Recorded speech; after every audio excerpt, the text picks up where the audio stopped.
Gràcies, president. Hem estimat oportú presentar aquesta moció tenint en compte que en aquest mes de setembre s'ha iniciat el curs escolar i per tant és el millor moment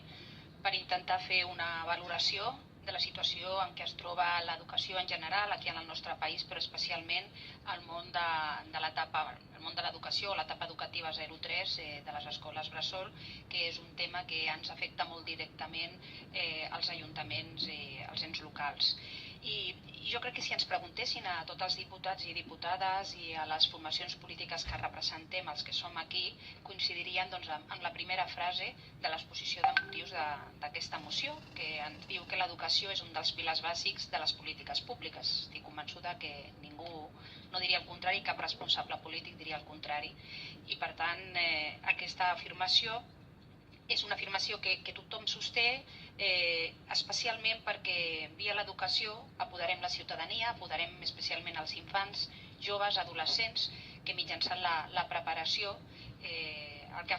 poden afrontar és un millor futur, no només professional, també personal,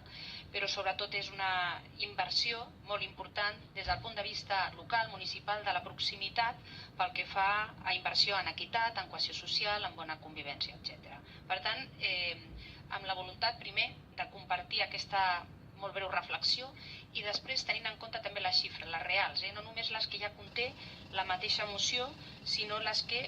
podem també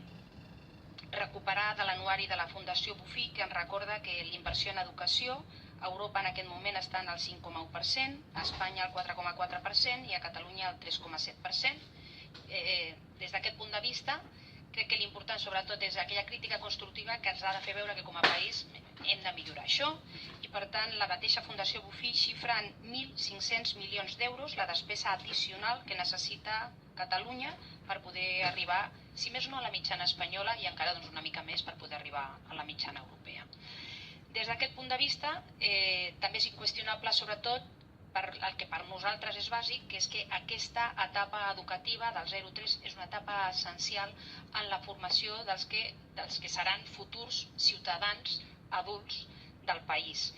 I per tant, en la mateixa, no només exposició de motius, sinó també en la part d'acord, en la part dispositiva, hem volgut incorporar aquesta necessitat de reconèixer la universalització d'aquesta etapa educativa. I per tant, els punts van en aquest sentit. El primer sobretot era aquest reconeixement de, com deia, la universalització de la gratuïtat de l'escolarització al tram 0-3, com d'una banda ja s'ha anunciat pel govern d'Espanya i penso que també pensem que és important que es pugui anunciar per part del govern de la Generalitat. En la segona part, sobretot, és si fem aquest reconeixement, això s'ha d'acompanyar amb recursos i, per tant, el que es demana també és poder aportar, habilitar aquells recursos necessaris, especialment també els econòmics, però no només els econòmics, que ens ajudin també a poder fer una realitat el que afirmem en la primera part de l'acord. I bé, ratificar el compromís, com sempre hem tingut des de la mateixa Diputació amb aquest tram. És cert que s'han presentat unes esmenes, saben perfectament, crec que els hem informat de com ha acabat i a primera hora hem entrat per registre com finalment quedaria el redactat dels punts d'acord. Eren 3 esmenes per part del grup del Partit Popular. En el cas de la primera, que ens demanaven recordar el caràcter voluntari, ho fem, el recordem, però tot i aquest caràcter voluntari, sobretot per nosaltres és imprescindible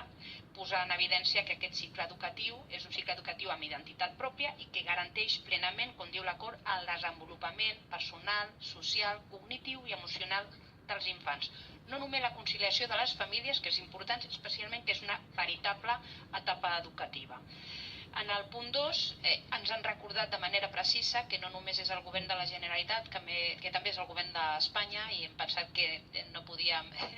més que acceptar aquesta esmena, que és cert, i per tant reclamarem a la Generalitat i reclamarem al govern d'Espanya que habiliten aquests recursos.